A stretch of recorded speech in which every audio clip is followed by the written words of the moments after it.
அனைவருக்கும் வணக்கம். எப்படி இருக்கீங்க? நேத்து திருவண்ணாமலையில தீபம் வச்சிருந்தாங்க. ரொம்ப நல்லா இருந்தது. நாங்களும் சாமி கும்பிட்டோம்.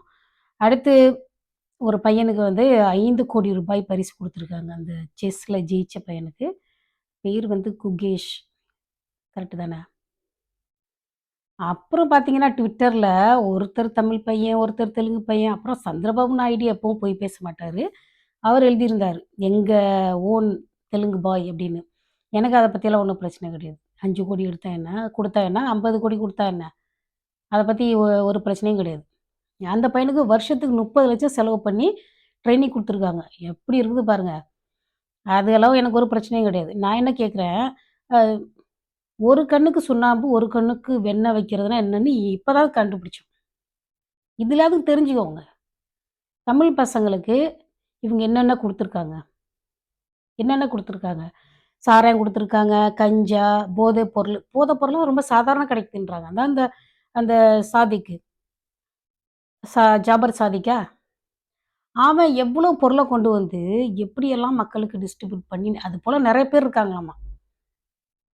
அப்ப அந்த மாதிரி ஒரு போதைப் பொருள் ஏதாவது ஒண்ணு அந்த பையன் சாப்பிட்டுருந்தான்னா, இப்படி அத சாதிக்க முடியுமா? அப்ப அத வந்து அது பாருங்க மாற்றான் தாய் மனநிலைன்னு சொல்லுவாங்க. எ எ நான் வந்து மத்த பிள்ளைங்கள்ட்ட ரொம்ப பாசமா இருப்பேன். என் பிள்ளைங்கள்ட்ட கோவப்படுவேன். ஏன்னா மத்த பிள்ளைங்கள்ட்ட கோவப்பட முடியாது. அன்பா பேசினா தான் அவங்களுக்கு வந்து நம்மள பிடிக்கும் அப்படின்னு பேசுவேன். இப்ப பாருங்க தமிழ்ல இளைஞர்களுக்கு வந்து இவங்க செய்றது என்ன?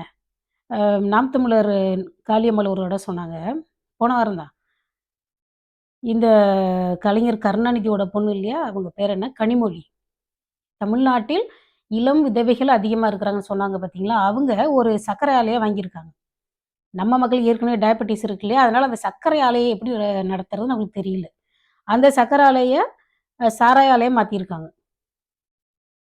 இவங்கலாம் எலக்ஷன் டைம்ல எப்படி பேசுறாங்க பார்த்தீங்களா? அப்படியே இந்த ஒரு காமெடில சொல்ற மாரி அப்படியே வாழைப்பழமாட்டம் பேசுவாங்க. இளம் விதவைகள் இருக்காங்கன்னு சொல்லி பேசுறவங்க, அப்படியே ஜஸ்ட் ஆப்போசிட்டா எப்படி இந்த சாராய ஆலைய நடத்த முடியுது? உண்மையிலேயே யோசித்து பாருங்க. எனக்கெல்லாம் எத்தன ஜென்மம் எடுத்தாலும், இந்த மாதிரி சிந்தனை உள்ளவங்களா பிறந்துறவே கூடாதுன்னு நெனைக்கிறேன். அதுக்கு ஏழையாவே இருந்துட்டு போலாம். ஒண்ணும் பிரச்சனை இல்ல. வறுமைய விட மோசமானது, அடுத்தவங்க குடும்பத்த கெடுத்து, அந்த காச வச்சு பெரிய ஆளா இருக்கிறது. இப்ப அந்த பையனுக்கு ஏதாவது நீங்க அந்த பையன் நல்லா இருக்கட்டும். நான் அத பத்தி ஒண்ணும் சொல்லல. அந்த பையனுக்கு ஏதாவது கெட்ட பழக்கம் இருக்கா? கிடையாது. ஏன் தமிழ் பசங்க மட்டும் முட்டாள் மாதிரி, கிறுக்கு மாதிரி குடிக்கிறீங்க? கஞ்சா போடுற பசங்கள நான் கேட்கிறேன். கஞ்சா போடுறது, இல்ல போதைப் பொருள் போடுறது, இதெல்லாம் நான் நான் பேசுற வீடியோ நீங்க பார்க்கவா போறீங்க? உங்களுக்கெல்லாம் என்ன மூளை நல்லாவே வேலை செய்யுது? உங்க அம்மா, அப்பாவுக்கே ஒ ஒரு வாக்கோட அருமை என்னன்னு தெரியல. அப்புறம் உங்களுக்கு எப்படி அறிவு வேலை செய்யும்? நான் ஒரு வாக்குக்கு கூட கைய நீட்டி காசு வாங்குனதே கிடையாது. என்ன யாரும் வந்து குத்தம் சொல்ல முடியாது. இல்ல நீங்க எல்லாம் ஒரு ஒரு ஆரோக்கியமான சமூகமா? ம ம ம மனசளவுலயும் ஆரோக்கியமா இல்ல நீங்க? உடல் அளவுலயும் ஆரோக்கியமா இல்ல. மனசளவுலன்னு நான் சொல்றது, எலக்ஷன் டைம்ல நீங்க வந்து அப்படியே ஏதோ திருவிழா நடக்கிற மாதிரி ஒரே சவுண்டும், பாட்டும், அங்கிட்டு இங்கிட்டு வண்டிய எடுத்துட்டு ஓடுறதும், ஒடியாடுறதும் பார்த்துக்கிட்டு உங்களுக்கு திருவிழாக்கு போன மாரி இருக்கு. திருவிழாவுக்கு போயிட்டு, திருவிழா கொண்டாடுற மாதிரி இருக்கீங்க. நீங்க யோசித்து பாருங்க. அதாவது நம்ம ஊர்ல ஒரு பழமொழி சொல்லுவாங்கல்ல. குடிக்கிறது கூழு, கொப்பளிக்கிறது பன்னீர்ன்னு. ஓட்ட. பஸ்ஸு ஒழுகுது. கொடைய பிடிச்சிட்டு உட்காந்துருக்கீங்கல்ல. எத்தன பஸ்ல வந்து டயர் கழண்டுட்டு ஓடுச்சு? அப்புறம் பார்த்தீங்கன்னா, பஸ்ல ஓட்ட. அப்புறம் பஸ் படிக்கட்டே இல்ல. அப்ப அந்த பஸ்ஸெல்லாம் என்ன தனியார் பஸ்ஸா? கவர்மெண்ட் பஸ்ஸா? அந்த பஸ்ஸுக்கு கவர்மெண்ட் தானே செலவு பண்ணணும். இந்த போன வாரம் பார்த்தா ஒரு பால்வாடியில அந்த சீலிங் வந்து அப்படியே தண்ணி சொட்டு விடுது. தண்ணி சொட்டு சொட்டா விழுகுது. எந்த பிள்ளைங்க பாவம் இல்லையா? அது என்ன பிள்ளைங்க வந்து என்ன கரப்பான்பூச்சி, புழு மாதிரியா? அது விழுந்தா எப்படியோ போட்டுன்னு விடுறதுக்கு. அது அப்படியே தண்ணி சொட்டு சொட்டா விழுகுது. எப்படி பாருங்க, இன்னொரு பக்கம் பார்த்தா ரூ. 2,000 வாங்குறாங்க. அந்த கட்சி நிதி என்ன இது என்ன போன மாசம் ஆரம்பிச்ச கட்சியா? 50 வருஷமா முதலை என்ன கூவத்த சுத்தம் பண்றதுன்னு சொல்லி 2,00,00,000 சாப்பிட்டது. அந்த காலத்துல இருந்து இன்னும் கட்சி நிதி வாங்குறாங்க. அந்த காலத்துக்கு முன்னாடி இருந்து. அவங்க ஆட்சிக்கு வர்றதுக்கு முன்னாடி இருந்து அவங்க நிதி வசூல் பண்றாங்க. இப்ப பாருங்க 2, 2000 ஒரு சீட்டுக்கு. ஒரு ஒரு ரிசிப்ட்ன்னு சொல்லுவோம் இல்லையா? அதுக்கு சீட்டுக்கு 2000 வாங்கியிருக்காங்க. இதே தமிழர்களோட பணத்த இப்படியெல்லாம் வாங்குறது, 5,00,00,000 தூக்கி அவங்க ஊர் பையனுக்கு குடுத்துருக்காங்க. எல்லாரும் சொல்றாங்கல்ல. சந்திரபாபு நாயுடு பொய்யா சொல்லுவாரு? 5,00,00,000. ஆனா நான் உண்மையிலே சொல்றேன். கடவுளே கிடையாது. எனக்கு ஒரு 15 வருஷமா சனி பகவானுக்கு என்ன ரொம்ப புடிச்சிருக்கு. கேளுங்க சீரியஸா பேசி என்னத்த சாதிக்கிறது? சனி பகவான் 7:30 சனி, அஷ்டம சனி, பாதச்சனி எல்லாம் முடிஞ்சிருச்சு. இப்ப நீங்க உன் வாயில தான் சனின்னு சொல்லாதீங்க. இவ்வளோ சனியெல்லாம் தாண்டி வந்து நான் பார்க்குறேன். இவ்ளோ கஷ்டம். சனி பகவான் கணக்கு வாத்தியார் மாதிரி. எவ்வளோ கஷ்டப்பட்டு, எவ்வளவோ நம்ம யோசிச்சு, எவ்வளவோ அழுது, இல்ல அழுவ முடியாம மனசுக்குள்ளேயே அழுது எவ்வளோ கஷ்டப்படுறோம். ஆனா இந்த குடும்பத்துக்குலாம் சனி பகவான் போய் பிடிக்கவே மாட்டார் போல இருக்கு. நம்மளுக்கெல்லாம் பாருங்க காசு இல்ல, உடம்பு சரியில்ல. அந்த குடும்பத்த வீட்டு பக்கம் சனி பகவான் போகக்கூட பயப்படுறாரு. எவ்வளோ காசு? எவ்வளோ காசு? நான் அந்த திருச்சியில ஒரு ஸ்கூல், ஒரு காலேஜ கனிமொழி விலைக்கு வாங்கி, அந்த காலேஜ் அந்த திருச்சியோட சென்டர்ல இருக்கு. அதெல்லாம் கதையா சொல்லுவாங்க. அப்புறம் நான் ஒரு விஷயம் சொல்றேன் கேளுங்க. திண்டுக்கல்ல இருந்து திருச்சிக்கு போற வழியில இந்த ஆர்டிஓ ஆஃபீஸ் இருக்கு. இடது பக்கம் உட்காந்துட்டு போனா, இடது பக்கம் ஆர்டிஓ ஆஃபீஸ் வரும். அது கொஞ்சம் தள்ளி நான் அது ஒரு 4 வருஷமா அந்த வழியா போயிட்டே இருக்கேன். எப்படியும் மாசத்துக்கு ஒரு தடவையாவது வீட்டுக்கு போவேன். போயிட்டு வர்றப்ப பார்த்தீங்கன்னா, இந்த இந்த வாட்டர் வாட்டர் பேசின் இது என்ன சொல்லுவாங்க? நீர்பிடிப்பு பகுதி. வாட்டர் பேசின் தான் சொல்லுவாங்க. இப்படி இருக்கும்.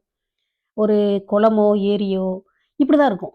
ஆனா அது வந்து பிளேட் மாதிரி இருக்கு.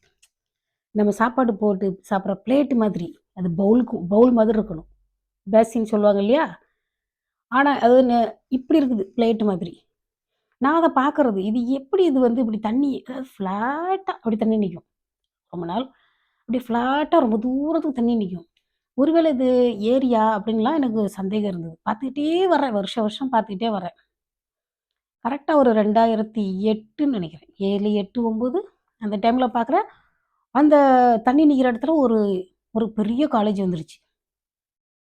அது திமுக காரங்களோட காலேஜ் தான். அந்த காலேஜ் வந்த உடனே அது வித்தியாசமான பேரு. அந்த காலேஜுக்கே வித்தியாசமான பேரு. அந்த காலேஜ பிரபலப்படுத்துறதுக்கு ஏதோ எந்த காலேஜ்னாலும் இன்ஜினியர் காலேஜ்னா ஓடிருவாங்கல்ல. ஆர்ட்ஸ்னா தான் வேல போகாது. அப்ப வந்து அவங்க போட்டியெல்லாம் வைக்கிறாங்க. அந்த காலேஜ வந்து பிரபலப்படுத்துறதுக்கு. பார்த்தீங்கன்னா, போட்டி என்ன அது என்ன ஒரே இது.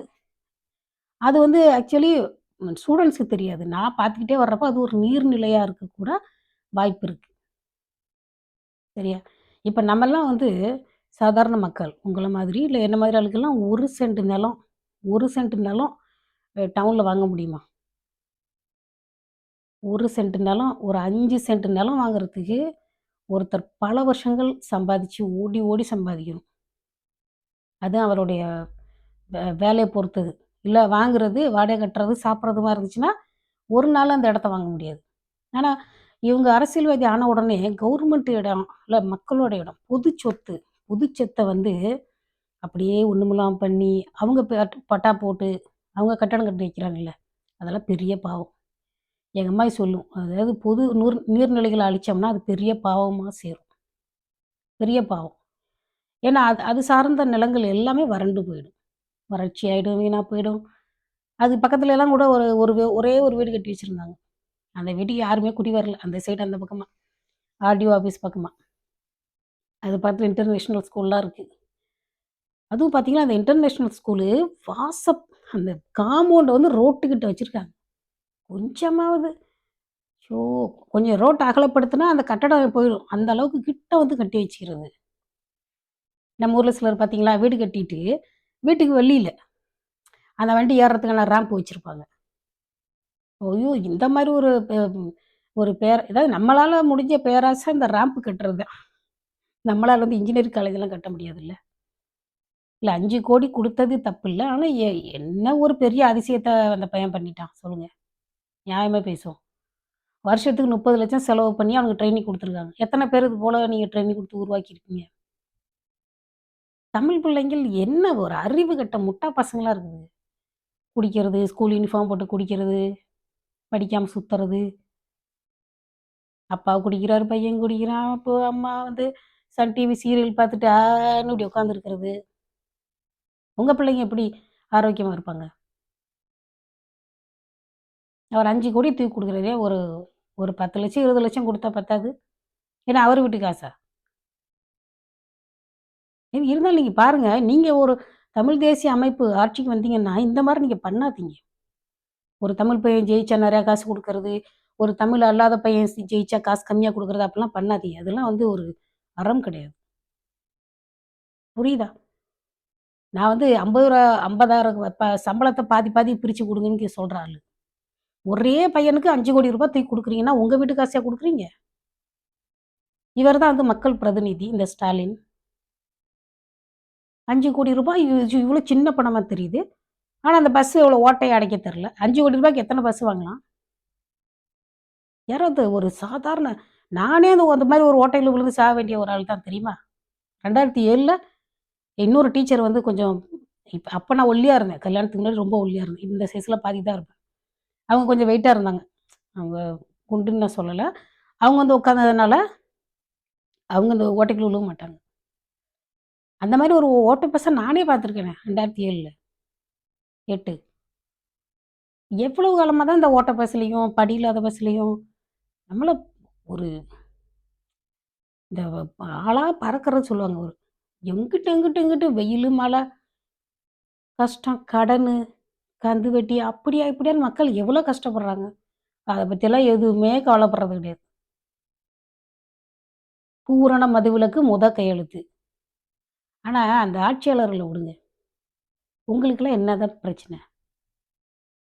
நீங்களே இந்த மாதிரி ஒரு நியாயமா யோசிக்க மாட்டேங்கிறீங்க. எங்க பக்கத்து வீட்ல ஒரு பெரியம்மா சொன்னாங்க, "தேன் எடுக்கிறவன் குரங்கு நக்காம இருக்க மாட்டான்" அப்படின்னு சொன்னாங்க. நான் அப்ப ஸ்கூல் முடிச்ச டைம்ல. அப்ப நான் யோசித்தேன், ஆமா தேன் எடுக்கிறவன் குரங்கு இப்படி வலியுதுல்ல, இங்க வலியிறப்ப கொஞ்சம் நக்க தான் செய்வாங்க. ஆனா, அது எடுக்கிறதுலலாம் தான் தின்னுபுட்டு இந்த நக்குறது இந்த ஒழுகுறத வந்து மக்கள்ட்ட குடுக்குறாங்கல்ல. அது தப்பு இல்லையா? கொஞ்சம் எடுத்துக்கலாம். இல்ல என் அளவுக்கு எல்லாருமே நேர்மையா இருக்கணும்னு நான் சொல்லல. நான் உண்மையிலே நேர்மையான ஆள் தான். என்கிட்ட நீங்க வைர கல்லே குடுத்தா கூட நான் திருப்பி குடுத்துருவேன். ஏன்னா, எங்க அம்மாயி பேசின பேச்சு அப்படி. சின்ன பிள்ளையில அவ்வளோ பெரிய எங்க அம்மாயி அப்படி ஒரு கோபக்கார அம்மாயி. அதனால நான் அவ்வளோ நேர்மையா இருக்கேன். எல்லாரும் இப்படி இருக்கணும்னு சொல்ல முடியுமா? இல்லப்பா எனக்கு எதுக்குங்க இவ்வளோ 5,00,00,000 குடுத்தீங்க? எனக்கு இவ்வளோ காசு வேணான்னு அந்த பையன் என்ன சேரிட்டி குடுக்க போறானா? அப்படியா வளர்த்து வச்சிருக்க போறாங்க? சொல்லுங்க. எது ஒரு ஆத்துல போட்டாலும் அளந்து போடணும்னு இருக்கு. எதுக்கு எவ்வளோ குடுக்கணும்? அதாவது நம்மள கடவுள் எப்படி பார்க்குறாரு தெரியுமா? கடவுள் நம்மள எப்படி தெரியுமா பார்க்குறாரு? ஓ! இவ இப்படியா? இவ இவ்வளோ இவ நெலைம இப்படி இருக்கு. இவளுக்கு வந்து இவ்வளோ காசு குடுத்தா போதும். அதாவது கடவுள் வந்து நமக்கு குடுக்குறப்போ, பாத்திரம் எறிஞ்சு பிச்சை போடுறது. நம்ம கை இப்படி நீட்டினோம்னு வச்சுக்க, இவ்வளோண்டு போடுறது. நம்ம கை எப்படி நீட்டினோம்னு வச்சுக்க, பெரிய பொட்டலமா கட்டி போடுறது. இன்னொருத்தர் என்ன சட்டை பாவாடையெல்லாம் அப்படி விரிச்சு பிடிச்சாங்கன்னு வச்சுக்கோங்க, இந்த மாரி பெருசா. அவங்களுக்கு நெறையா போடுவாரு கடவுள். இவங்க இவங்க ஸ்டாலின் அரசாங்கம் வந்து தமிழர்களுக்கெல்லாம் குட்டி குட்டியா குடுக்குறது. கிள்ளி குடுக்குறது. அப்படி இத்துணூண்ட கிள்ளி, "இந்தா போ தொல" அப்படின்னு குடுக்குறது. ஆனா அவங்க ஆளுகளுக்கு மட்டும் இப்படி அள்ளி அள்ளி குடுக்குறது. இந்த பாராட்டு விஷயத்துல கூட பாருங்களேன். வாயில பாராட்டுனா கூட பெருசா பாராட்டுறது. ஓ காட்! இன்னமும் நீங்க வந்து தமிழர்கள் வந்து நீங்க வந்து அவர்களோட ஆட்சிக்கு கீழ தான் இருக்கீங்க. இது ஒரு மன்னர் ஆட்சி தான். எதுவுமே ஒரு அளவா இருக்கணும். ஆஸ்திரேலியா கவர்மெண்ட்லலாம் அந்த அ அ எல் எத் எல்லாத்துக்கும் ஒரு கணக்கு இருக்கு. எல்லாத்துக்கும் ஒரு கணக்கு இருக்கு. ஆத்துல போட்டாலும் அளந்து போடணும். எனக்கு என்னவோ இந்த 5,00,00,000 பரிசு குடுத்தத பார்த்து தான் இளங்கோவன் இறந்துட்டாருன்னு நெனைக்கிறேன். அவர் பேர் என்ன? ஈவி.கே.எஸ். இளங்கோவன். அவங்க அப்பா பேரு ஈவி.கே.எஸ். சம்பத். அவர் வந்து பெரியாரோட அண்ணன் அப்படின்னு சொல்றாங்க. பெரியாரோட அண்ணனா, சொந்த அண்ணன் கிடையாது. இந்த மாரி பங்காளி. அவர் இறப்புக்கு ஆமா. இந்த 5,00,00,000 நெனச்சோனே, ஐயோ! 5,00,00,000 ஒரு சின்ன பையன் வாங்கிட்டானே அப்படின்னு நெனச்சு கூட அவருக்கு மன கஷ்டத்துல இளகுன மனசு அப்படியே டப்புன்னு போயிருச்சு போல இருக்கு. இல்ல அவர் இறந்ததுக்கு எனக்கு வந்து சந்தோஷப்படவும் முடியல, வருத்தப்படவும் முடியல. ஏன்னா வந்து அப்படியே சந்தோஷப்பட்டோன்னா பழகிடும் அதே பழக்கம். யாராவது செத்து போயிட்டா சந்தோஷப்படுற பழக்கம் வந்துரும். அதனால நான் சந்தோஷப்படல. ஆனா வருத்தமும் படல. அப்புறம் எல்டிடி தலைவரோட பையன் இறந்தப்போ, பாலச்சந்திரன் இறந்ததை நினைத்து மகிழ்ச்சி அடைந்தேன்றாரு. சரிங்களா? மகிழ்ச்சி அடைந்தேன்னு சொல்றதுக்கு ஒரு தைரியம் இருக்கணும்ல. தமிழ்நாட்டுல உட்காந்துக்கிட்டு. ரைட். நம்ம எவ்வளவு சாதுவானவங்கங்கிறது இதுதான் உதாரணம். நான் யாரையும் போய் அடிக்கக்கூடாது. கடவுள் பார்த்துக்கட்டும். நான் வந்து என்ன வந்து இடைஞ்சல் பண்ணா, நான் பாட்டுக்கு கண்டுக்காம போயிட்டே இருப்பேன். "நீ போய் உனக்கு கடவுள் பார்த்துக்குவாரு" அப்படின்னு சொல்லிட்டு போயிட்டே இருப்பேன். நாம வந்து ஒரு சிலர் மாதிரி உணர்ச்சி வசப்பட்டு அடிக்கிறது, அதெல்லாம் கிடையாது. அதான் மகிழ்ச்சி அடைந்தேன்னு சொல்லியிருக்கிறாரு. எனக்கு வந்து எந்த ஃபீலிங்கே கிடையாது. சந்தோஷமும் இல்ல, வருத்தம் இல்ல. ஆனா ஈரோடு மக்கள் வந்து அவருக்கு நன்றி சொல்லணும். அவர் கை காச போட்டு உங்களுக்கு குடுக்கலனாலும், அவரு மேலோகத்துக்கு போனதுனால உங்களுக்கு ஒரு சின்ன உதவி பண்ணியிருக்கிறாரு. கிறிஸ்மஸ்க்கும், பொங்கலுக்கும் கொஞ்சம் செலவுக்கு காசு கிடைக்கும். சரிதானா? அதனால நீங்க அவருக்கு தயவு செஞ்சு மனசுக்குள்ள அவருக்காக அஞ்சலி செலுத்துங்க. எவ்வளோ அவருக்கு வந்து சின்ன சின்ன பிள்ளைங்க ஒண்ணும் இல்ல. 5 வயசு 10 வயசு பிள்ளைங்களா இருக்கு. கிடையாது, வயசாயிடுச்சு. எங்க அப்பாலாம் 60 வயசுக்கு முன்னாடியே இறந்து போயிட்டாரு. 54, 55 54 கூட கிடையாது. 52, 53 இருக்கும். எப்பயும் இவருக்கு 70 வயசு மேல இருக்கும்ல. என்னன்னா, தமிழ் இளைஞர்களுடைய எதிர்காலம், அந்த வாழ்க்கை வந்து அவங்க அம்மா, அப்பா கையில மட்டும் தான் இருக்கு. ஒரு அரசாங்கத்து கையில கிடையாது. அதாவது ஒரு பையன வந்து வளர்க்குறதுனா ரொம்ப கஷ்டம். இங்கேயோ, ஆஸ்திரேலியாவோ, அமெரிக்காவோ எங்கனாலும் அ பிள்ளைகள வளர்க்குறது ரொம்ப கஷ்டம். தண்ணி அடிக்காம பாதுகாக்கணும். சிகரெட்டு, அப்புறம் வந்து கஞ்சா. இரு இதில வந்து இதெல்லாம் நம்ம குடும்பத்தில இல்லன்னு நெனச்சு நம்ம பட்டுக்கிட்டாலும், நம்ம பேர பிள்ளைங்க அப்படி நல்லா இருக்குன்னு எப்படி சொல்ல முடியும்? அதாவது ராஜபக்ஷே அந்த நபரால கொல்லப்பட்ட மக்கள விட, தமிழ்நாட்டில நெறைய மக்கள் செத்துருக்காங்க. நேரடியாகவும், மறைமுகமாவும். எத்தன பேர் அனாதையா இருக்காங்க?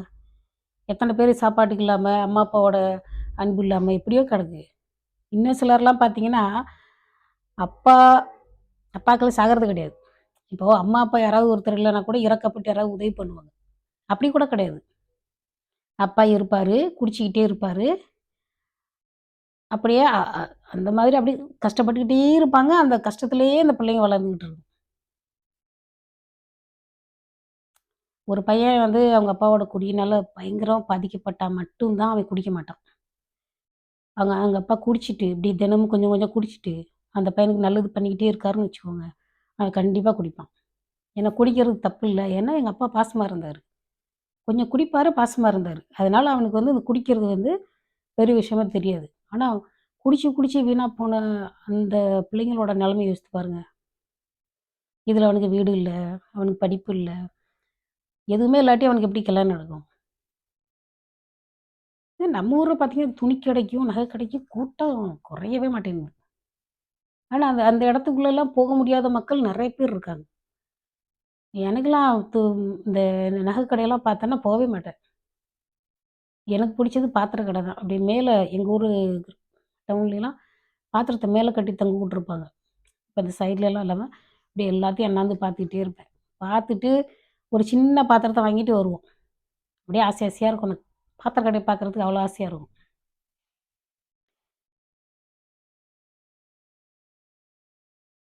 வேற என்ன சொல்றதுன்னு எனக்கு தெரியல. நான் வந்து கோவப்படக்கூடாதுன்னு நெனச்சு தான் பேச ஆரம்பிச்சேன். அதாவது அ எத்தனையோ மனிதர்கள் வந்து கெட்ட விஷயத்த செஞ்சு, ஒண்ணும் உருப்படாத காரியத்த பண்ணி பண்ணியே வாழ்க்கை முழுக்க சந்தோஷமா வாழ்ந்துட்டு, ஒரு 70, 80, 90 வயசு வரைக்கும் வாழ்ந்துட்டு போயிடுறாங்கல்ல. அதனால இந்த கடவுள்னா என்ன?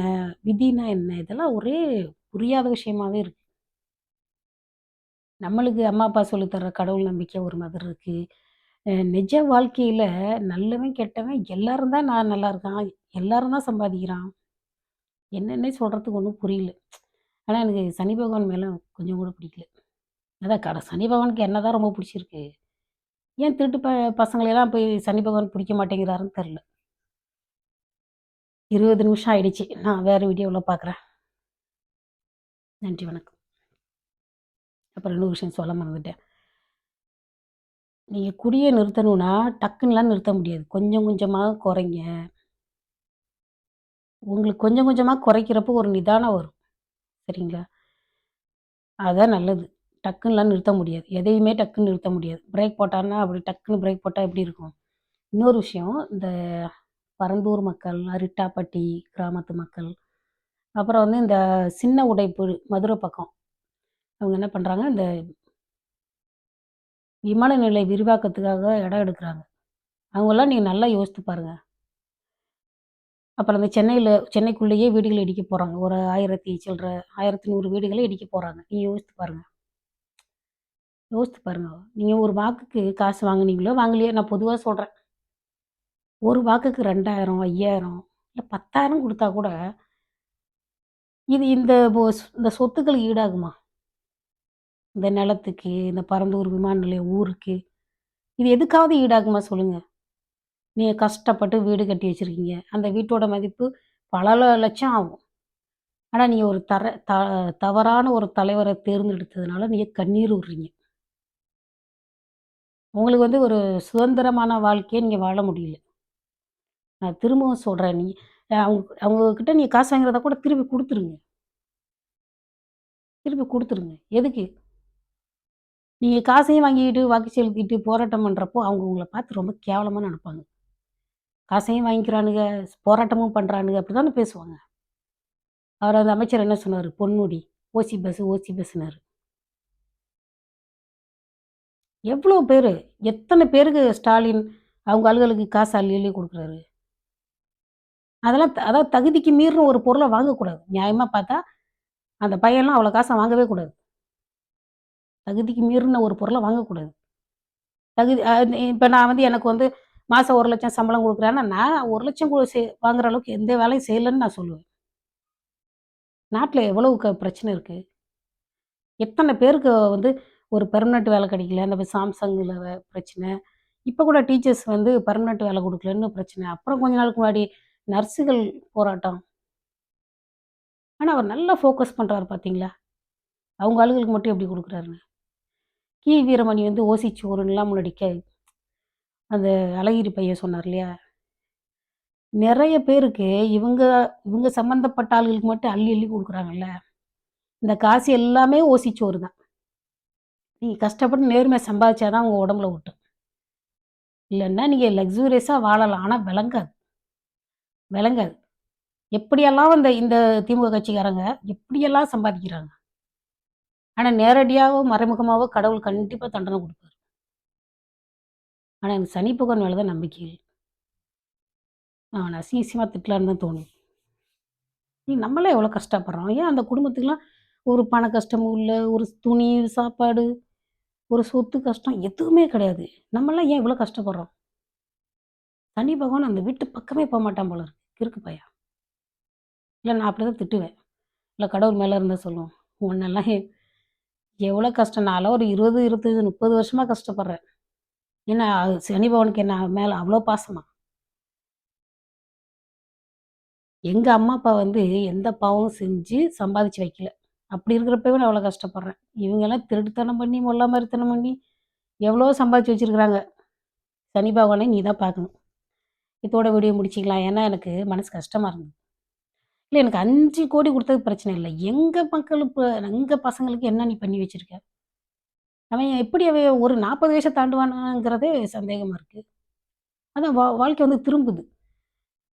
இந்த மருத்துவ உலகம்லாம் இவ்வளோ இருந்தாலும், நம்ம பசங்க வந்து குடிக்கிறது, போதை பொருள் எடுத்துக்கிறது, கஞ்சா எடுத்துக்கிறது, இந்த புள்ளைங்க மாரி தலைய வச்சுட்டு திரியிறானுங்க இல்லையா? அதாவது முடியில தான் பிரச்சனை, மண்டைக்குள்ள பிரச்சனை கிடையாது. இந்த போதை பொருள் எடுத்துக்கிறவன்லாம் எவ்வளோ பாவம். அவங்க வீட்டாளுங்கலாம் எவ்வளோ கஷ்டப்படுவாங்க. அப்போ உங்க ஆளுக பிள்ளைங்க மட்டும் நல்லா செஸ் விளையாண்டு பிரைஸ் வாங்கணும். நீ அள்ளி அள்ளி குடுப்ப. அதுக்கு தான் நான் சொல்றேன். திமுக வந்து எதிர்க்கட்சியா கூட இருக்கக்கூடாதுன்றேன். எதிர்க்கட்சியா கூட இருக்கக்கூடாது. கடவுளே எதிர்க்கட்சியா கூட இருக்கக்கூடாது. நான்லாம் யாருக்கும் எந்த பாவமும் செஞ்சதே இல்ல. கடவுள வேண்டிக்கிறேன். எதிர்க்கட்சியா கூட திமுக வரக்கூடாது. ஆளுங்கட்சியா இருக்கக்கூடாது, எதிர்க்கட்சியா இருக்கக்கூடாது. ஏன்னா ஒரு கண்ணுக்கு சுண்ணாம்பு, ஒரு கண்ணுக்கு வெண்ணெயும் வைக்கிற இந்த பாவத்துக்கு கடவுள் கண்டிப்பா பதில் சொல்லணும். இல்லன்னு வச்சுக்க கடவுள அசிங்க அசிங்கமா திட்டுவேன். பாய்.